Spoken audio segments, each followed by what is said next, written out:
Hey guys, just by way of introduction to today's video, we're putting in a fuel injection system, a FiTech system, onto a 64 Galaxie. The gentleman, retired gentleman, didn't want to do the work himself, has been thinking about it for quite some time on pulling the trigger to do a fuel injection system on this car. It's a really pretty car, you'll see that. It runs and drives great driver quality car. And I'll come back and let you know his feedback on the system at the end. All right, guys, good morning. We got something new in the shop today. The 64 Ford Galaxie, the 352 under the hood. You can see a fiberglass hood on there. We'll do a little walk around here. Real pretty car.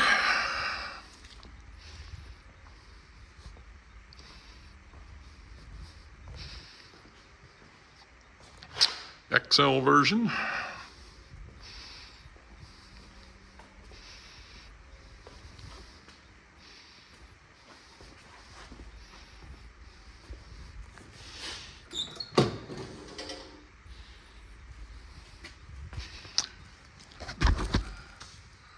Console there.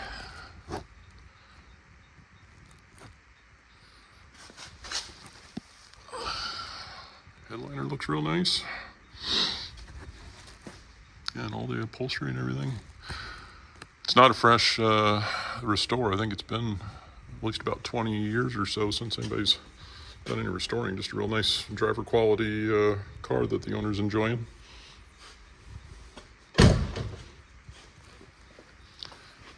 Peek under the hood here. All right, like I said, 352. It's nice and clean under there. The owner said he's got a Pertronix ignition in it. Looks like an updated coil.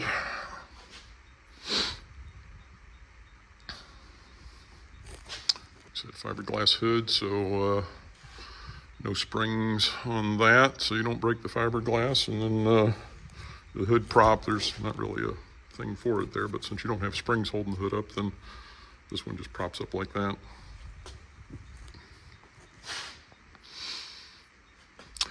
What we're doing with this one is putting in this FiTech. This one's a master kit, comes with the fuel system and everything in it too. There's the part number for that one. If you're looking them up online and you want to see the instructions, here's actually the 3 kits this one's made of, I think, but the actual injection kit is this 3003. And then the instructions are online for that, so you can kind of see what's in there. But yeah, this one's got supposedly everything in there to do the install. There's the carb with the injection system, ignition, wiring harness,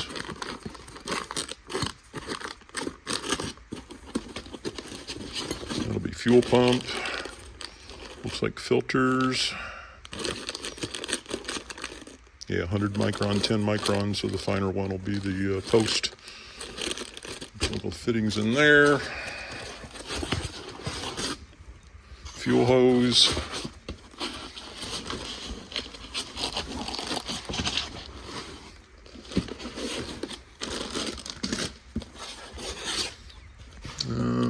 Some more harness here. Here's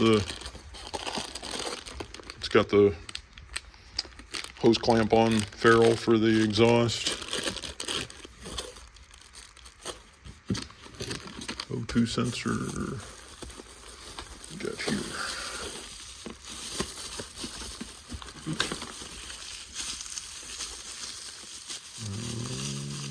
Guessing looks like a clip for there must be a computer screen in here somewhere. Looks like that's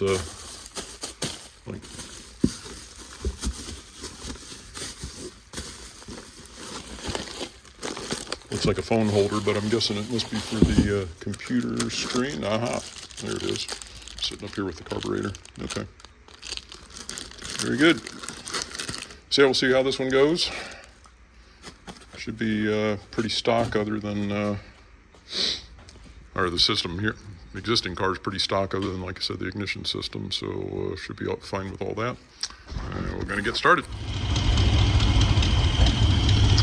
Alright guys, right now just clamped off the fuel supply and letting her run herself out here so we have a little bit less of a mess when we take this thing apart.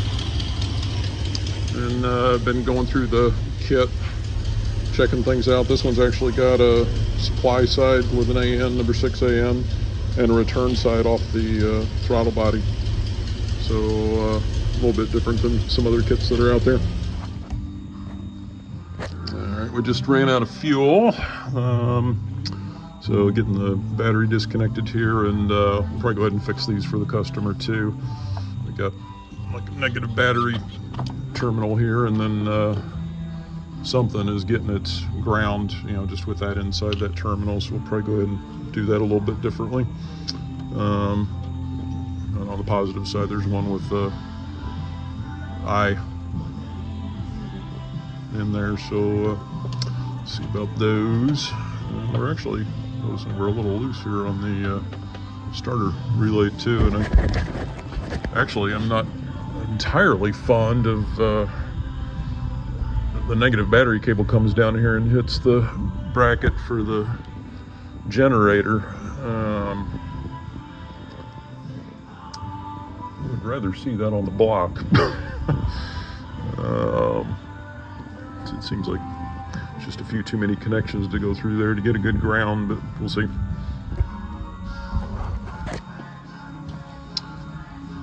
Just working away around the carb here. We got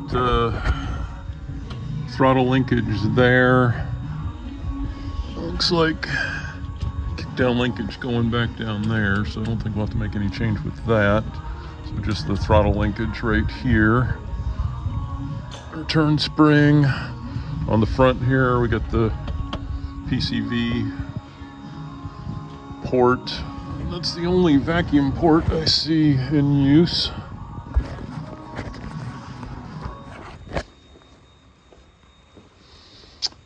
Coming around the front here, just fuel supply. We got choke to be concerned with. Everything else is plugged off. We got a pretty thick standoff bracket there. Or adapter.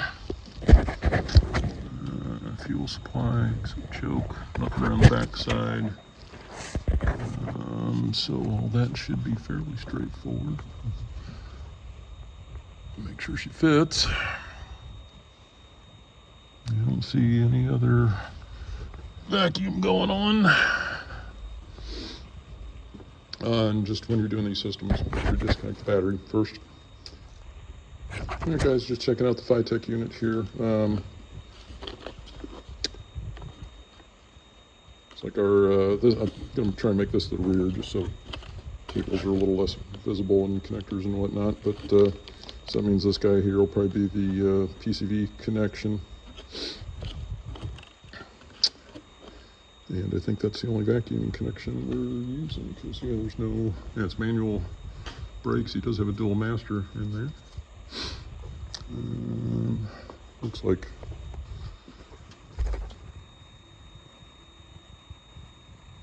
yeah, probably was a conversion, and actually still got the pressure switch for the brake lights. So yeah, it was, I'm sure, a single master before. But a nice upgrade to have been made. So yeah, I'm gonna start getting this on there. Here's looking inside the unit, like that'll be your air temp going in, I'm sure. Linkage. Go Street, get up to 400 horse. If I didn't say it, this is a 352, mostly stock.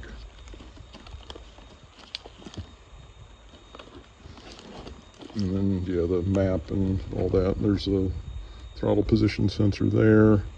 IAC right there.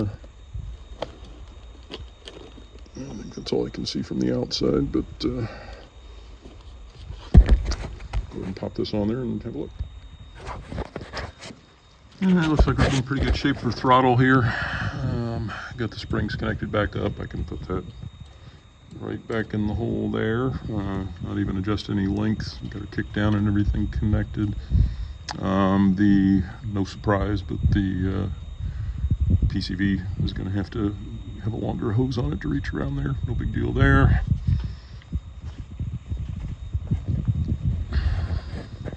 Got a pretty nice looking, looks nice up there.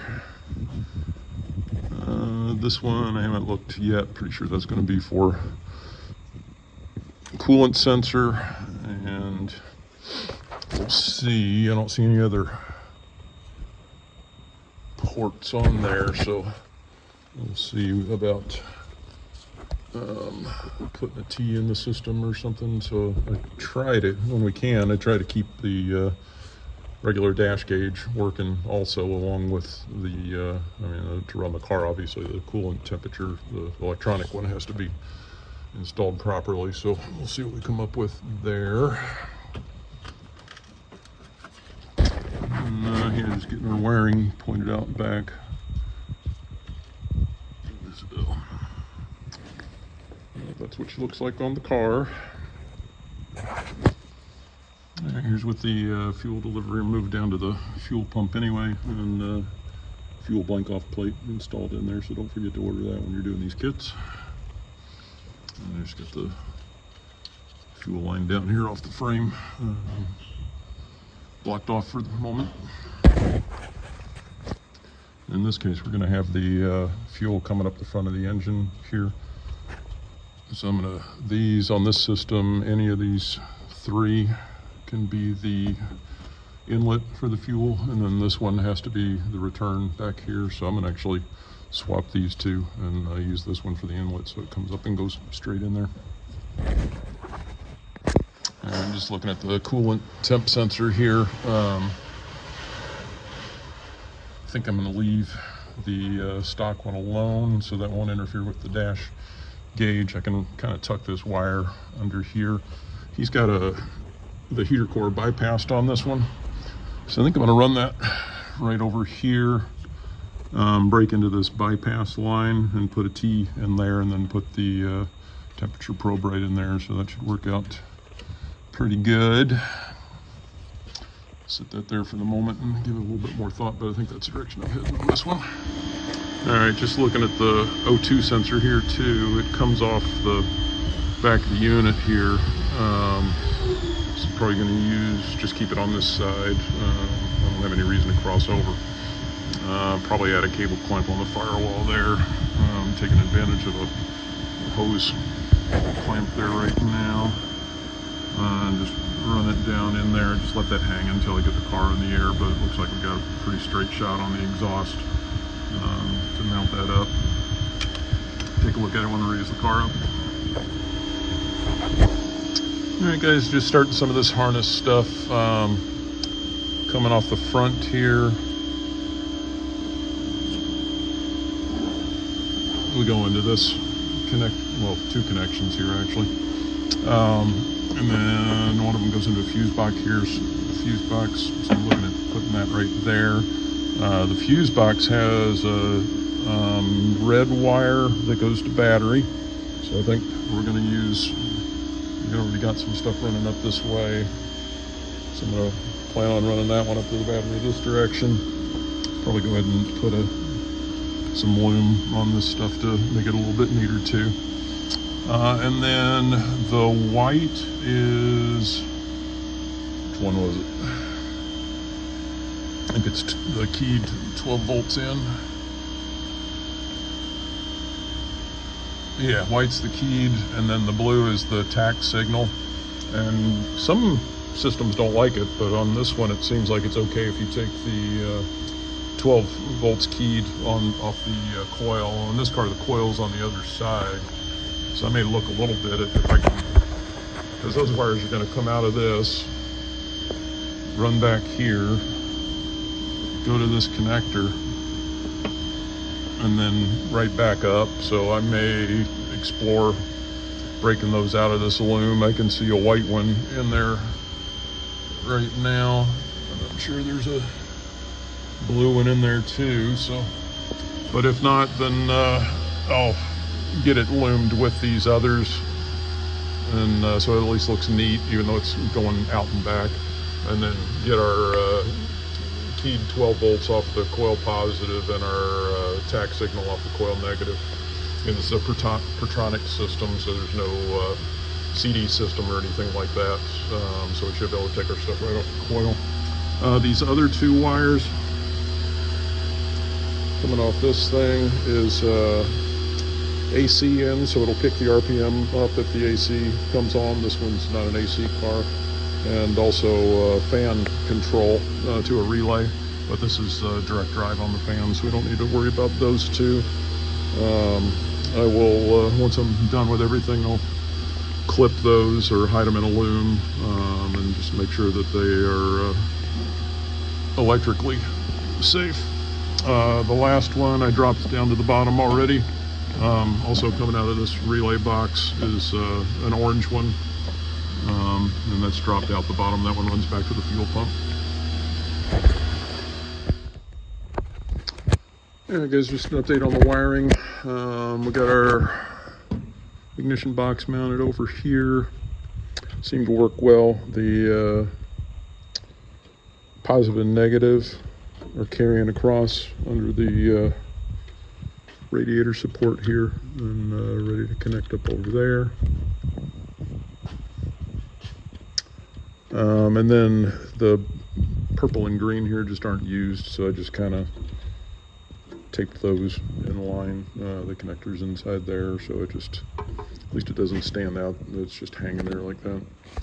And then I put this trunk, I had to redo this wiring harness a little bit, but put this trunk over to the engine here that has the blue tack line running across to the rear there. And it's got the red and white that'll end up on the coil. I just need to well, sorry, not on the coil. They'll connect up to the 12 volt switched and the coil ground there. And then the ignition box, that's a thicker brown and black wires, go over here to the coil positive and negative. And then with, I think, every ignition box system I've seen, those are the only two wires that touch the coil terminals. Yeah, so then we got our, for the box, we got our 12 volt switched. That'll be the old coil positive. For our, the old coil negative there goes over to these. And because this was Pertronics, there was 2 leads coming back here also. So it called the company and they said this would work, but we'll find out. So everything that was on coil negative goes to that. Everything on coil positive goes to that. Coming back here, I didn't want to cut any wires till I had started the system and felt good about it, but the blue wire wanders on back here. I tied it in with the rest of this harness. The coolant sensor will come up and go in there. I got to get the hardware to do that. Blue one comes on back here and ties into the trunk in the back here. And this white one is 12 volt switch, so I'm just taking that off the old choke wire, so that should be good for that. You know, trim those up and make those prettier. The fuse relays ended up right there. The battery wire for that is coming up this way, so that'll get terminated at the battery. Didn't do anything with the orange wire yet. That's just hanging down at the bottom. That'll go back to the fuel pump. Alright guys, here's the first time I've had to do this. Got a gas tank on this 64 Galaxie. The old Fords use a pretty small plate for the sender or the pickup anyway. And you could almost squeeze in one of those bulkhead fittings on the front of it, but then you get into the structure in the back side, and that cone for the electrical connection just doesn't give you enough real estate in there to do that. So wasn't able to find another sender of the right configuration that also had a return line. So finally had to do the bulkhead return line. So took the gas tank out, emptied it out obviously, rinsed it out a couple of times, and then filled it up with water, as high as I could anyway, and wasn't hardly any smell left, and we did do it without making any sparks. So, well, shouldn't say without making any sparks, without igniting anything. So, first time I've had to do that one. Hopefully you never have to do it again. All right, now I'm trying to get this thing dried out. So I got my heat gun blowing through it so you can actually see the steam rising off the surface anyway. All right, guys, doing a voiceover here. It was just way too noisy in the shop to be able to hear what I was recording, but here's where the return line is crossing over the exhaust, so you can see the heat shield on that part. And then there's the return into the tank going in there, the coming out of the sender there in the pickup. You can see the line going there, and then the pre-filter, which is the coarser of the filters. Here is the fuel pump, and then the post filter, which will be your finer filter there. Flex line onto the hard line going up to the engine compartment. And here for the wiring for the fuel pump, I put in a black line over to the frame for ground, and then the blue wire was just the color I had in the proper gauge for a fuel pump. That's spliced onto the orange wire that we had up in the engine bay coming off the FiTech wiring harness. So that's coming off that to feed the fuel pump. Alright guys, so we're just getting ready to fire up everything here.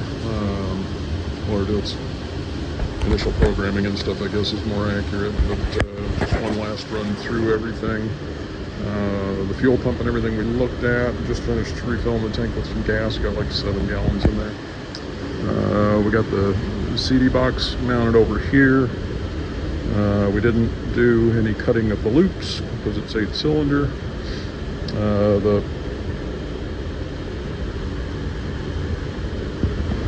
The blue and violet green or whatever that is, those are just kind of taped over here so they disappear into the harness.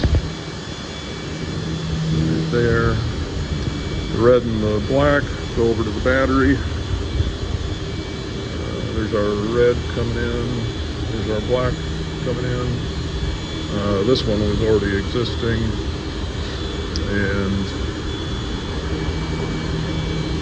I think the black one was already existing. The red one comes from the FiTech system itself. And coming over here to the harness side, we got our brown to coil positive, black to coil negative. We got the white on what was coil positive, so it's receiving the 12-volt switched. Let's see, we got the, what's the other one?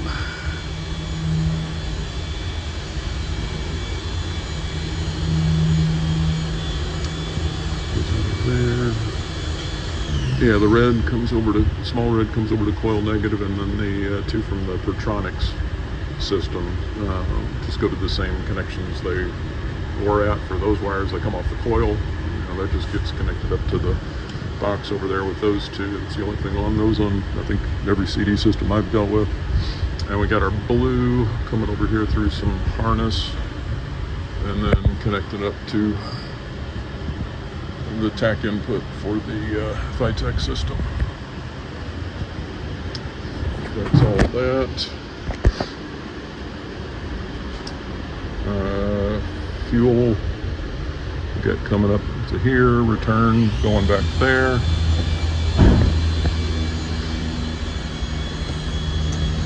And then for the FiTech system, we got the connection over to the coolant temp sensor here. I already mentioned we got the blue connected up to the CD box. The white I connected up to the what was the choke wire, so we get the 12-volt switched on that one. And then coming over here, the yellow we talked about. Let me grab the flashlight.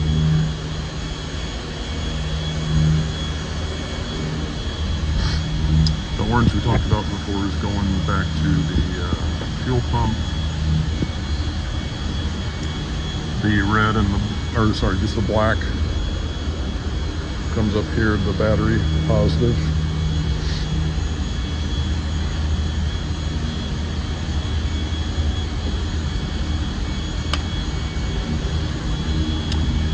What else we have there? got our connection over to the O2 sensor. Alright, so we're going to go through programming here and see what we got.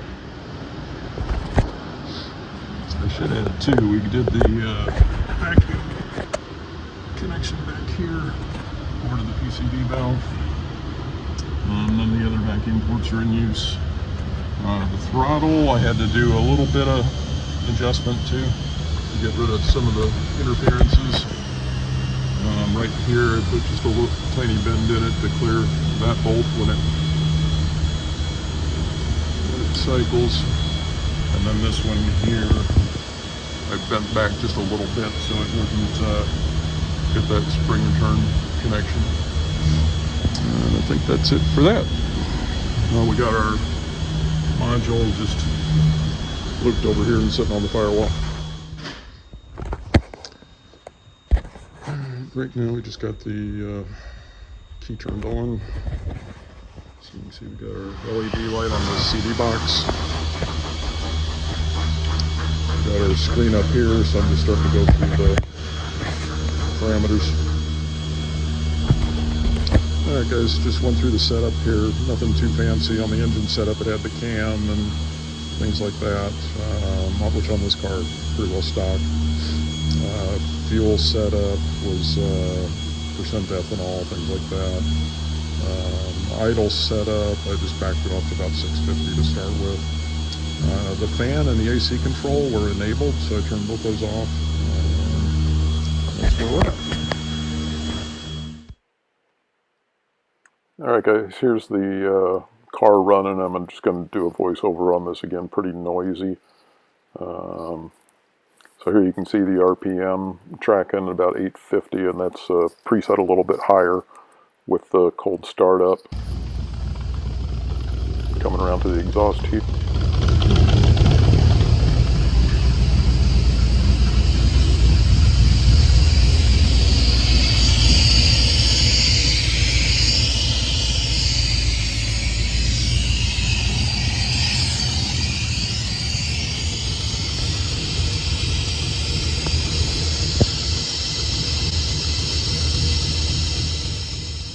And here just checking out the parameters,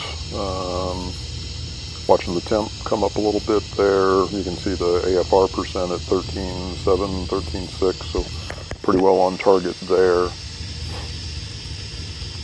I'll scroll down here. Checking out fuel pulse width, target RPM like we just mentioned.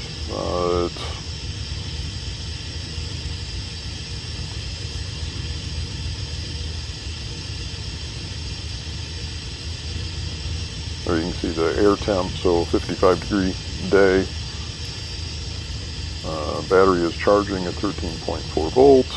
It's detecting the run state at idle, and then it just gets into a bunch of faults there.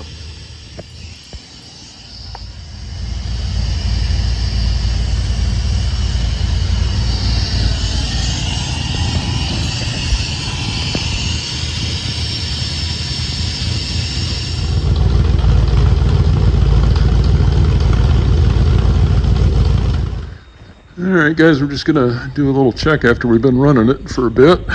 Make sure we don't have any leaks or anything. So there's supply, or sorry, let's return. There's supply out to the pump, the filter, to the pump, to the post filter, to the hard line on the car. Looks good.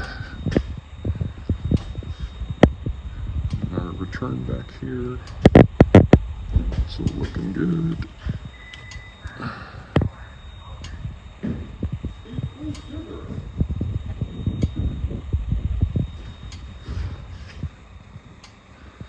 Alright, follow this line on up.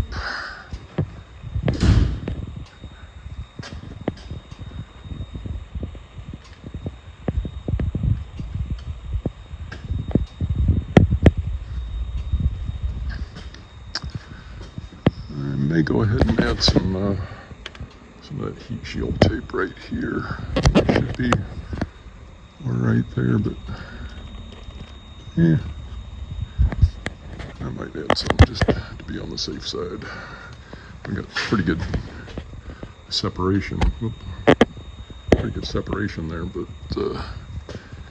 heat rises, so yeah, I'm probably going to add a little bit in that area.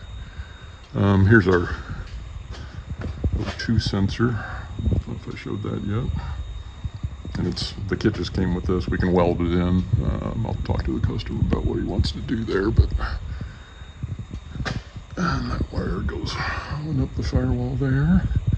So shouldn't have any issues with that. Yeah, I just want to maybe a little bit of heat protection around that return line. Our gas supply comes right up there. That's nice and dry. And heads up the block there. Blank off plate's not leaking, so I think we're all good on that side of things.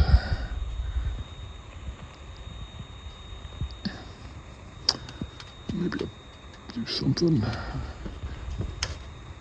I'd like to get that a little closer to the block, so we'll see about that.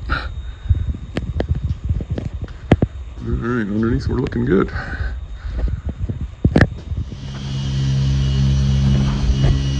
All right, guys, here's I think our final warrant. Oh, we still need to put a little bit down here up here about that part, but went over to this side then. Neaten these up to where blue wire joins into the harness. Right back. I'll hit it somewhere I can't find it anymore. Right there. Yeah, that goes into the harness there. And that's for the tack. The white wire was the 12 volts, so I've got the coil wire coming around here and plugged into it there, and just tucking that one behind there a little bit. So that cleaned that up pretty well. And that was the footage that I had for install, guys. I'm glad I got some of the car running. What kind of happened after that is I took the car around, just letting the FiTech system, do its learning process and things like that. So it had some time in idle. It had some time, just driving around on city streets and whatnot.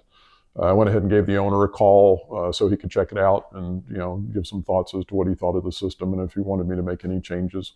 And then what happened next was he liked it so well that he drove it home, and I was like, hey, let me follow you at least. We haven't had a lot of hours on this system.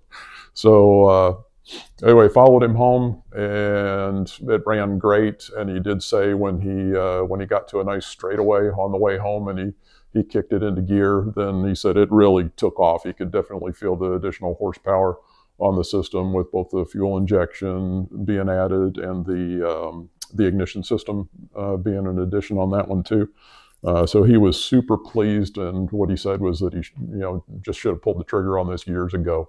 Doesn't know why he waited as long as he did now. So yeah, the gentleman didn't want to be filmed or anything, so no footage of that. I wish there would have been, but it was kind of exciting for me because really why I do what I do isn't so much for the for making some money or whatever, that just kind of happens, but it is for people that are having cars that either aren't running or they want to do something to them that they don't have the time for, don't have the expertise for. It really is just to get people enjoying their cars. And when I met him in the driveway, as we pulled into his house, he was so excited about it. So that really made me happy. And like I said, that's just kind of why I do the stuff that I do on cars. So pretty fun one there. Again, I wish I had made some footage somehow of that, but a lot of people are a bit camera shy. So anyway, that said, it's about 40 degrees here in the garage. Can't see my breath, but I am starting to actually get a little cold. So we'll see you on the next one. I think the next one we're going to have for you is a 66 Mustang, just a 6-cylinder coupe. And we're going to be redoing the engine compartment on that one. So if things go as planned, then you can look forward to a video sometime soon on that one. Thanks for watching. Take care and enjoy your cars.